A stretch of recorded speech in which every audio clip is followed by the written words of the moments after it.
What's up YouTube? It's Coach Cory, and some balance changes just came out this morning, so I want to go over them and tell you guys who the new best brawlers are going to be. So let's get into it.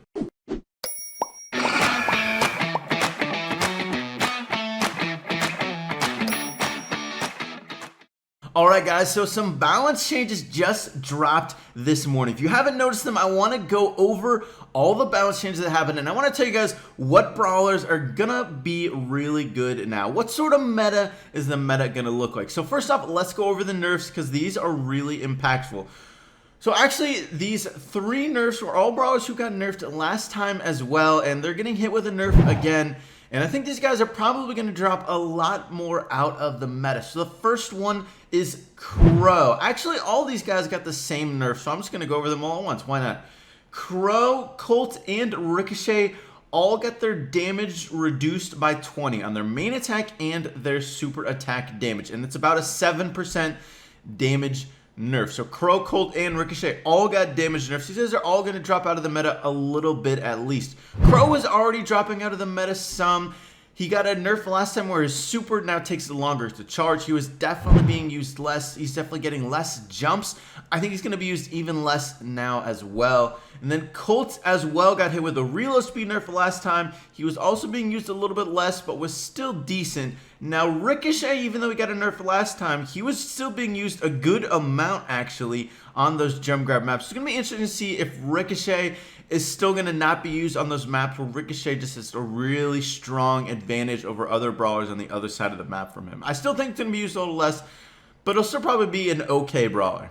Alright, and now for the buffs. We got a mid-range meta incoming. Let's start out with the first buff on El Primo. He got a 20 attack damage buff on his regular attack, so about a 6% buff to his attack. El Primo has needed some buffs for a really long time. He's always felt like one of the most underwhelming brawlers, basically ever since he got nerfed from the beginning of the Brawl Stars being released. He's always just felt really underwhelming, except in Brawl Ball, but recently he hasn't felt that great in Brawl Ball. This is going to make him a little bit better, but honestly, it was those nerfs to the brawlers above that are going to be a bigger buff than this buff would be. So it'll definitely be better, but more so because of the meta than because of this buff. Okay, now I'm saying that this is going to be a mid-range and maybe a little bit of a tank meta, but there is a long-range brawler who got a buff, and that's Piper. Piper got a reload speed buff, so this is going to be really impactful for Piper. She got about a 0.2 second reload speed buff, 8% reload speed buff. So she's going to fire a good amount faster, obviously, and she does a lot of damage per shot, so this matters a lot to her.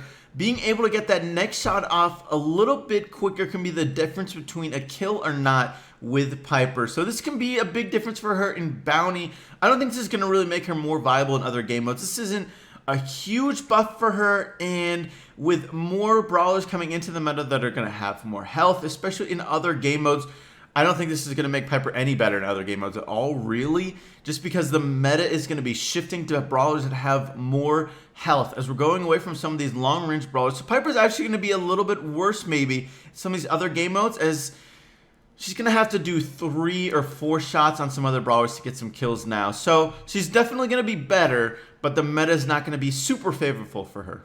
Alright, now there's 2 more buffs, and after these 2 buffs, I'll talk about how some other brawlers are going to be impacted as well, and the meta as well. And these last 2 buffs are the most impactful out of all of these balance changes. These ones are really going to change the meta. And actually, these 2 brawlers got buffs last time as well. So the first one, which I think might be the most impactful, is Shelly. Shelly got a range increase, about a 10% range increase, 2/3 of a tile. So from 6.66 to 7.33 tiles is her range now, about a 10% buff. So Shelly is going to be, I mean, anytime you do a range buff, that's the most impactful buff in the game for sure, buff or nerf.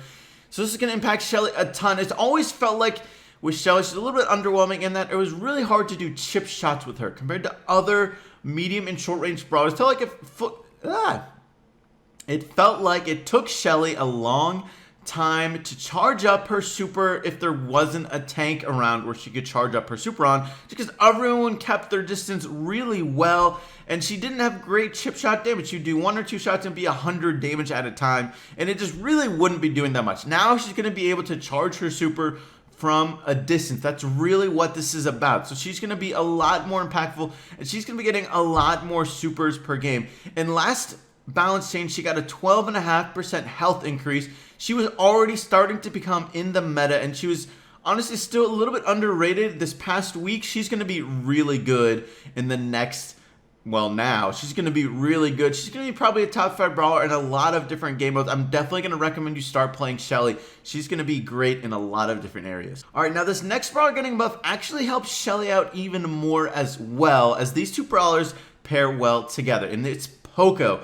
Poco got a reload speed buff. His reload speed buff decreased by 0.2 second, an 11% reload speed buff. So Poco a lot better. He also got a buff last balance change, which was a damage buff. So Poco again is going to be pretty strong. And Poco and Shelly together is a really good combination. Both these brawlers are going to be good brawlers, and I'm expecting to see them a lot in Jump Grab. I'm expecting to see them in Brawl Ball, and definitely maybe even in Duo Showdown, as well as all these long-range guys got some nerfs.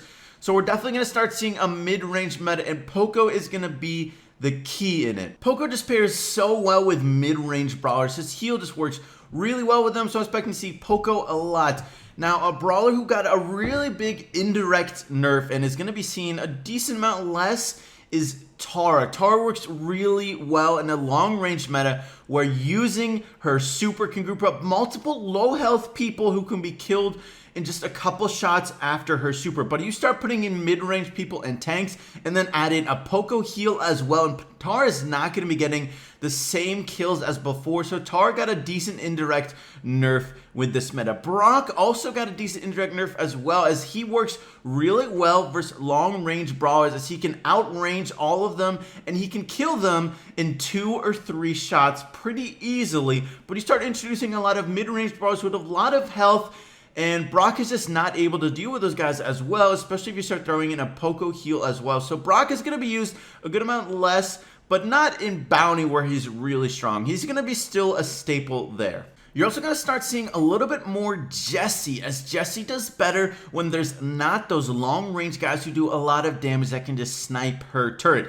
So those guys are starting to get out of the meta, so Jessie might be seen a little bit more as you place that turret a little bit further back and people are unable to reach that turret, and Jessie can deal a lot of damage and she's able to keep that turret up. So I think she's going to be pretty good in the next meta. Spike is another brawler who's going to be a little bit better in the next meta than he was before, as those long-range guys who he doesn't pair up well against, like Ricochet and Colt and sometimes Crow, are going to be out of the meta some. So Spike is going to be really well.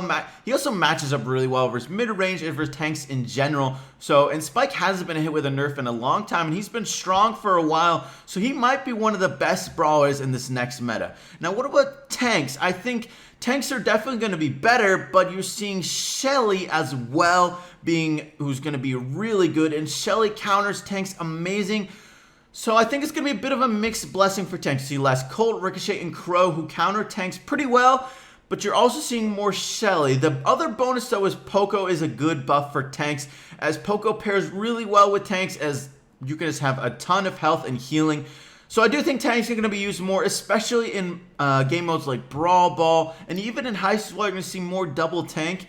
But otherwise, I think in Jump Grab, you're going to see a lot of Shelly, and you might see one tank at the most. You're not really going to see any double tank. It's not going to be a really big tank meta. It's going to be more of a mid-range meta with some tanks and then some long range every once in a while. But I think we're going to see a little bit more tanks than long range. All right, guys, that's it for the balance changes. Let me know about your thoughts on them below. I hope you enjoyed today's video. Thank you so much for watching, and I will catch you later.